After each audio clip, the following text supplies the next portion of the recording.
1, 2, 3. Hello and welcome to the Narc Alert, the channel where we look at YouTubers and others to see if they demonstrate any traits that fall within the spectrum of narcissistic personality disorder or NPD. These videos are for fun and entertainment purposes only, strictly my opinion, and remember, please don't send any snark to our possible narcs. So key points to remember: messy fun and not a diagnosis. Welcome back, my lovely alerts. Well, tonight's subject is a little dark, but rest assured, we will not be talking about the details of the crime. Did you hear that, YouTube? Not. While the case of Luka Magnotta reads like a work of fiction, it is in fact a true story of a young man with a history of mental illness. From the time the crime was discovered to the capture of Luka Magnotta in Germany, and throughout the next 2 years it took justice to be served, Canada and maybe the world waited for the outcome of the trial in December 2014. After 8 days of deliberation, the jury returned a verdict of guilty on all counts. He will serve a mandatory life sentence and be eligible for parole after 25 years. He's also been sentenced to 19 years for other charges to be served concurrently. If you'd like more details on his story and the crime itself, please join my Patreon. You'll get a weekly true crime podcast. The first one is Luka and His Crimes, a monthly documentary feature, and more. And we already know content like this will be demonetized simply out of who it is, nothing to do with the actual content. So I appreciate your support. I also highly recommend the Netflix documentary, Don't F with Cats. But tonight, I thought we would take a look at a few interviews that Luka Magnotta has done, to look at his personality rather than the crime. The first 2 interviews are prior to his crime. The final interview is an audio interview only, and forewarned, it's not the very best of quality, but the content is worth persevering. Let's go. Hi, how are you? My name's Luka, and I don't live on the 2nd floor. Okay, so that's obscure. No, Susan Vega. My name is Luka. I live on the 2nd floor, you know. I live on the 10th floor. Even though it's obviously self-obvious, but would you mention something about bisexuality in your intro to her? Mention something about bisexuality? Yeah, my name is Luka. I'm checking I'm a out my bisexual. bisexuality. Or I'm a bisexual. Okay.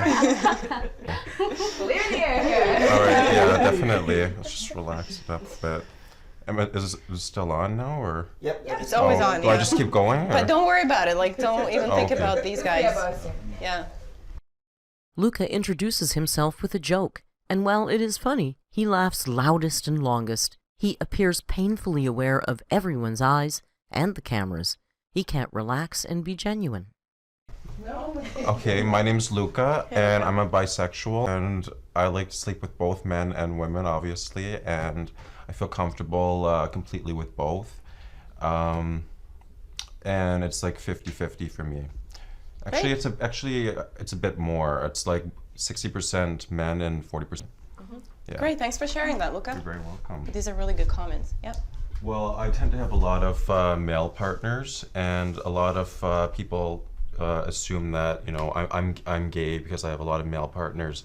And when I tell them, you know, I see, you know, women as well. I see a lot of women partners, and they don't believe me. They say, well, usually, you know, we just see you with a lot of guys, so you're automatically just gay. You know, you know, they don't believe that. They think I'm just doing it as an act, you know, because I'm struggling with myself. But I know, like, in myself, like, what I am, and I know that I'm bisexual, and I'm not. It's just not.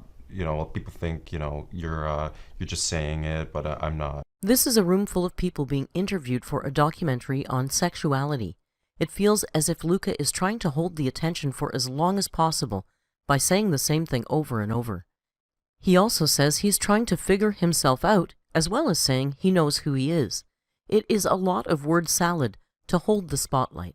I've had my own personal experience in the past where I've provided companion professionally to certain couples, and they've been very repressed, and they didn't know how to, go into the community and, see different people, right? So they would call me as a professional, and when I say professional, I mean escort, and they would be, they wouldn't know what to do. So I would have to initiate it. They would both be there, and after, they would be very old, and this was something they would be experimenting, and they'd be very scared, and I would have to, go in there and show them like how to do things, and it was.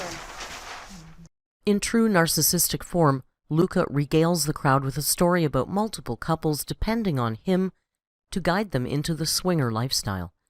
Where would we be without our narcissists to teach us? Or anything? Or? Nope. Nope. So just talk to me. And start off with just giving me your name and your age. Okay. So go ahead. All right. My name is Luka Magnotta, and I'm 25. And what do you do for a living? I'm a model. Okay. Do you want to talk about the other stuff that you do? Yeah, or? definitely. Is that okay with you? Yeah, Okay, that's great. all totally fine. Super. Basically, I do a lot of adult modeling, and I do adult films as well, and I'm pretty comfortable in front of the camera, so I'm doing it for a while, and it's been working out pretty good for me, so. Luka is inflating his career. In reality, he was a dancer at a seedy strip club on Yonge Street in Toronto called Remington's. He did a few low-budget porn films. He was a legend in his own mind. And you do it full time? I do. It's full time, whether it's doing the films or doing magazines or internet shows, what have you. It's all very consistent, so it's been really good for me. So what is the surgery you're thinking about having done, or the procedure? Well, it's going to be at the back of my head. I've had two done already. Can you tell me what it is you're having done? It's a hair transplant. And basically, do you want me to just go on a bit about? Yeah, tell me a little bit about the procedure, yeah. Okay, so basically, the back of my head here is going to be frozen. I'm awake through the entire procedure. And there's like no, what do you call that? Anesthetic? There's no, you don't get put under to sleep. Right. Luka Magnotta had many diagnoses after his arrest, and only the Crown's doctor saw narcissism. His behavior can be attributed to many different things. It is, however, interesting to watch him light up as he gets to go on and on about the meticulous details of his hair transplants at 25 years old.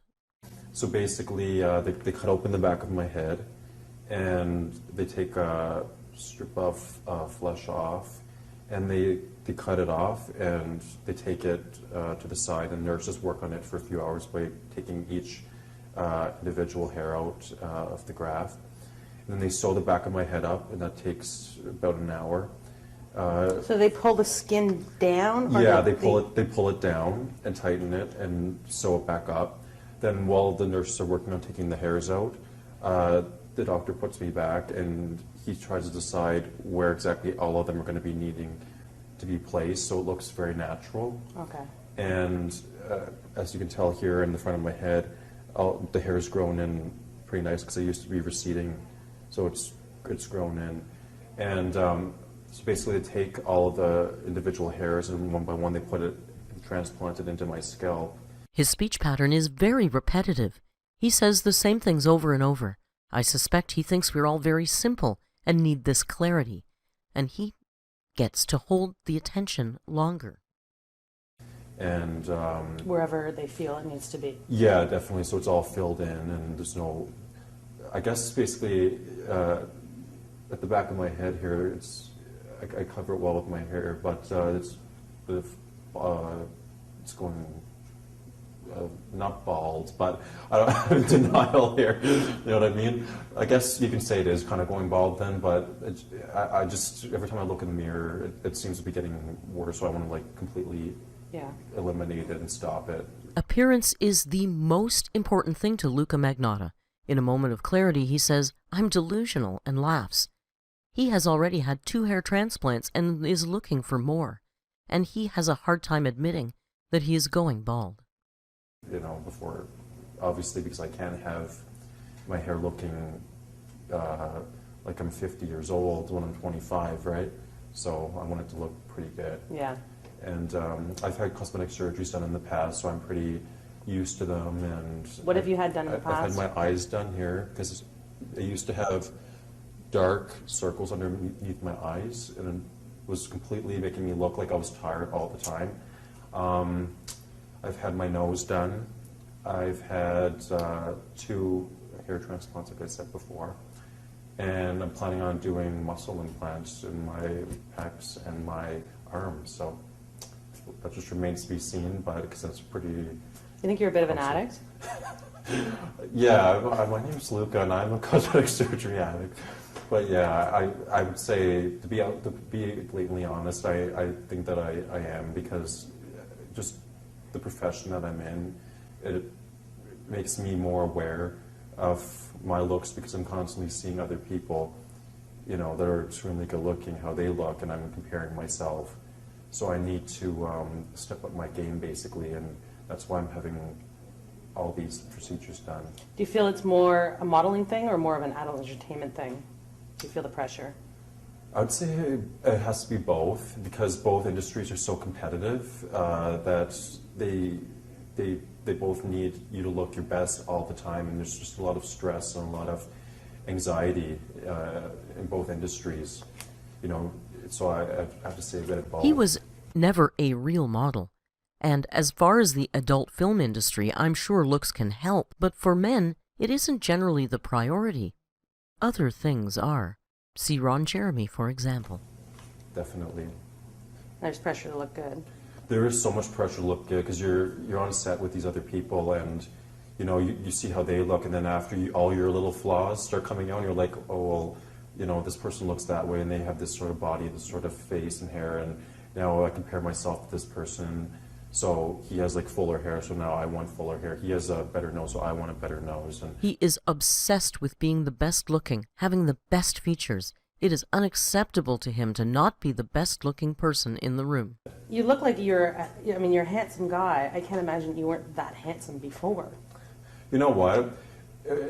A lot of people tell me that, they say, you know what, oh, you don't need it, but before I was good looking, but it was starting to fade, and I was starting to get very self-conscious with that, and I could not deal with having my looks go. He happily admits he was good looking, but feels at 25 that his looks are fading. At the root of most narcissists are painfully insecure people. Luka seems to fit the bill. You know, because before it was receding, like I was saying, and my nose was a bit different, and now I just take very good care of myself by going to the gym all the time, working out, eating properly. So I don't want to, it would kind of defeat the purpose if I was doing all of that exercise and then, looking kind of ugly. Like, because when I'm in the chair and they're doing, like, say, my hair or something, or they can say, oh, well, we better, it really gets to me because they say to me, we better cut it a bit longer at the back because we can see that's starting to, and I'm like, don't even tell me that. Do not even tell me that it's starting to get thin at the back, because I don't want to hear. I'm in denial, like I said, about it. So I'm like, okay, I've been hearing it so much lately, and the other the actresses who I work with, they're like, yeah, it's kind of, they like point it out. I'm like, you know what, that is not nice. Okay, I don't want to hear it. So, but they do tell me it, and I guess I have to hear it because just reality. So. Again, Luka is not an actor. He does porn, low-budget gay porn.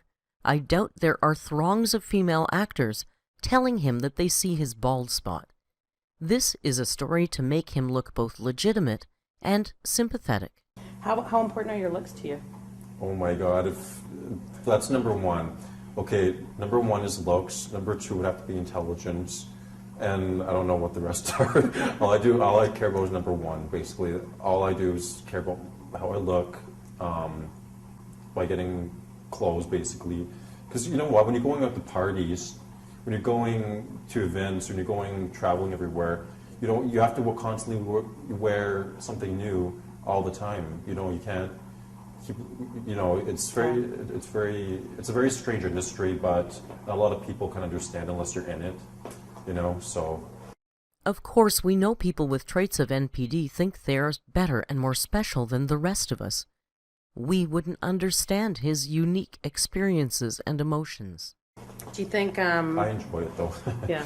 Have you always been obsessed with your looks? I have, seriously, people say to me all the time, even when I was a teenager, they're like, oh, you're completely vain, all you do is stare in the mirror. If you walk by a mirror, all you do is glance and look at it, When you're in a restaurant, you just take your spoon and just do a little look in it and, try to check and see if you're okay. And a lot of my friends and family have been saying, you know what, you're obsessed with it. You're just so obsessed with how you look and so obsessed with your cosmetic surgeries that we don't understand this. We just don't understand you're becoming somebody completely different. And then going into an industry where it's all about your looks.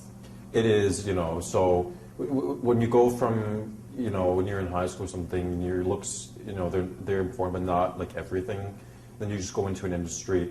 People on their day-to-day jobs, who are not even in this industry, they really don't have to look their best. They have to look presentable, but they don't have to look perfect. But when you're doing this and you're in front of the camera, basically, it's a whole different story. You know what I mean? People judge you so much, and it's not really nice. But it's the way things are. If you don't look good, you don't look this way, you can't get that job. Yeah. You can't do this. Again reminding us it's okay for us average humans with average jobs to look however. But Luka is special and elite. It is imperative he looks perfect. Have you ever heard of body dysmorphic disorder? Have you heard of that term? I've heard of it briefly. Briefly, yeah. I know that it's people who look good and they think that they look completely hideous. So I don't have too much knowledge into the whole thing. So you think, you don't think you look hideous. You think you look good. You just want to look even better. I think that I used to look hideous, and after when I got all of my procedures done, I'm starting to look better and better. But I still feel as though I can look even more handsome, if I finish my journey into getting the surgeries done. Yeah. This is an interview/audition for a plastic surgery reality show. I am assuming they are screening for body dysmorphic disorder, amongst other things. Luka did not get picked for this or any other reality show. Yeah. So do you think that having this surgery is going to make a big change in your life? It's going to make a drastically different change in my life, and it's just going to give me more self-esteem and make me feel amazing about myself, because it's very important for people to have high self-esteem and to feel good about themselves. And if going under the knife can help somebody achieve that, then I think that it's a great thing. Yeah. That was an unfortunate turn of a phrase. People look at it as a magical new experience, but it's not really that different. It's not really that bad. When you go under, even though I'm awake, I can still feel them cutting open my head, but it's not like you feel all the pain.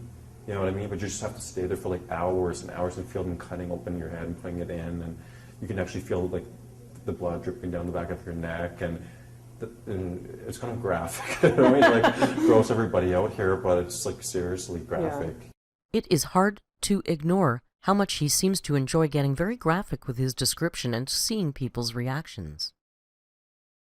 Do you, obviously you're comfortable talking about cosmetic surgery. You don't think people should keep it a secret, or? You know what? I really don't think it should be kept a secret. If it could help other people, in your experience, can help other people, you know, because not everybody looks that good naturally, you know. So if somebody's sitting at home and they have low self-esteem and they say everybody looks so perfect, well, it took a process for that person maybe to look that perfect. And so you would just come out and say, okay, I've had a bit of work done. Maybe it would help them saying, well, you know what, they're not naturally that beautiful, and you know, my experience can help them. I don't see. Yeah. I think it's a positive thing. Just like so many of our subjects, Luka wants to inspire by example. What about your friends?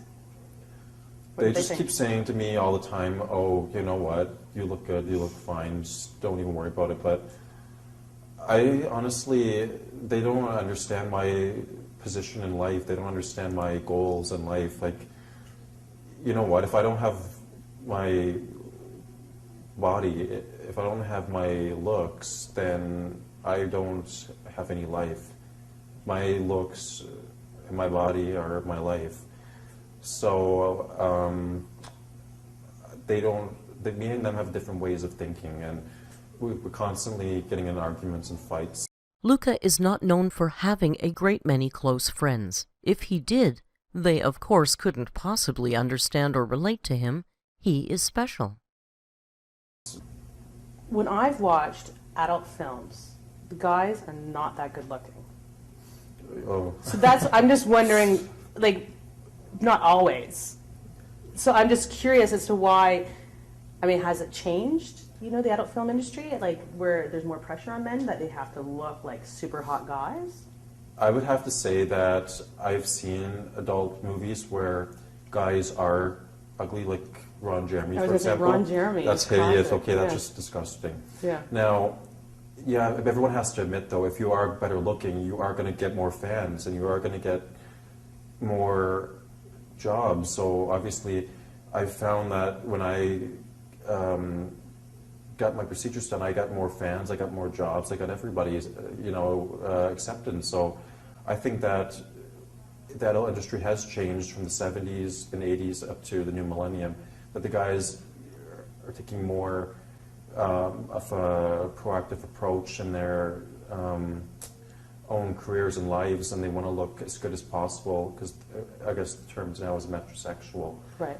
And they want to look just as good as, you know, their counterparts, the women. Yeah. And I think Because that usually those movies are all about the women. It's not so much about the guys. you know what? Yeah, it is a lot about the women, but still, I guess the guys feel as though there's pressure on them to look good. Maybe they have like gay fans or something, or maybe, you know, because I know I have gay fans, and I just know that when I look better and take better care of myself, that I've gotten more letters and more responses than I normally would have. Right. And I think that I'm going to have a lot more acceptance after the work has been completed and my looks, Yeah. basically. That's great. Definitely. He clearly equates being good-looking with being loved and admired. This is more about his ego than about looking good in porn. Is there anything else you want to add? Anything you don't think I asked, or anything else you want to mention? I would just like to say, I guess, that I would be very excited to do this, and it would be a great opportunity.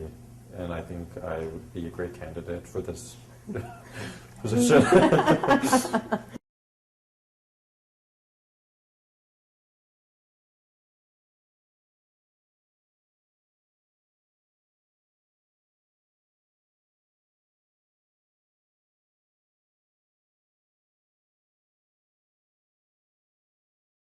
Well, firstly, let's clear something up quickly.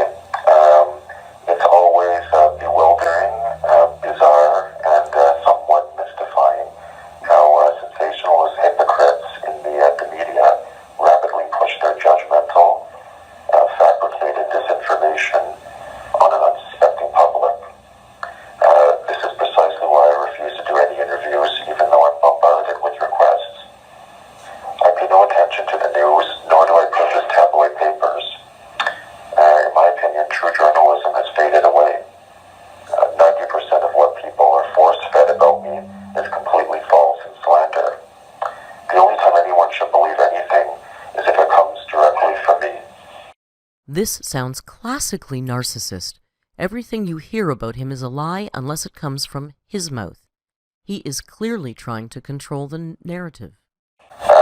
There's an old saying, if you don't tell your story, somebody else will invent it. And that's precisely what happened.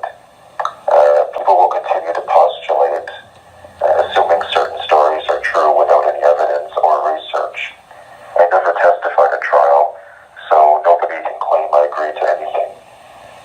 These ridiculous expert reports are complete works of fiction, and nobody should be referencing them.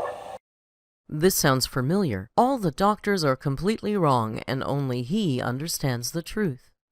I was hardly, if ever, on the internet. I was almost never on the internet. I rarely spent any time online. There has been an absolute destruction of the truth, and people need affirmation instead of information. I was in no way, ever, I repeat, ever, did I ever have any alias internet accounts. Zero evidence exists linking me to any alias internet accounts.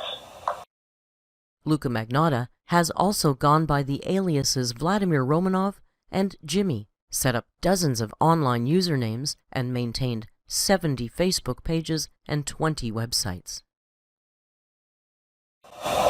People are so stupid. I had a lot of photos of myself because it was my job. It was my job to have photos of myself. He may have needed some photos for work, but the following clip shows Luka trying to brush off the camera. Unfortunately, it is all an act. He is all alone and filming himself. I don't want to be taped. I'm just watching my show. You stop. I'm in the mood.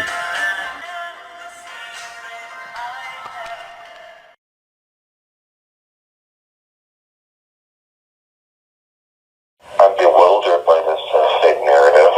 I've avoided the spotlight at all costs for the last 10 years. I refused every internet interview request I've gotten. I'm bombarded with interview requests I turned down. Before my incarceration, I auditioned for a couple of reality shows. Big fucking deal. The media enjoys using a few reality show auditions as undeniable proof of narcissism. So I guess our entire society must be sick since millions of people audition for way more reality shows than I did. There is a growing body of evidence to support that many people who desire to be on reality TV shows show a higher percentage of traits of narcissism than average. Of course, there is so much more evidence to support his need for attention than reality TV auditions. By the way, I was asked, practically harassed, to participate in these auditions. I never wanted to do any auditions for reality shows. Sorry, folks, this narrative of me being an attention seeker is just more rapidly sensational fake news. This sounds patently untrue. No one is harassed to audition for TV shows, and even if it was true, why did he fail at each and every one? The sexuality program never aired. He wasn't chosen for the plastic surgery show or the cover guy program.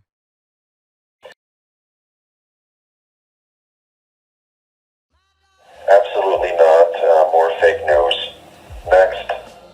No more, Luka. You have said more than enough, and really, it's all just the same BS, isn't it? It is hard to imagine him not being a narcissist. I suppose the jury is still out. What do you think? Let me know in the comments.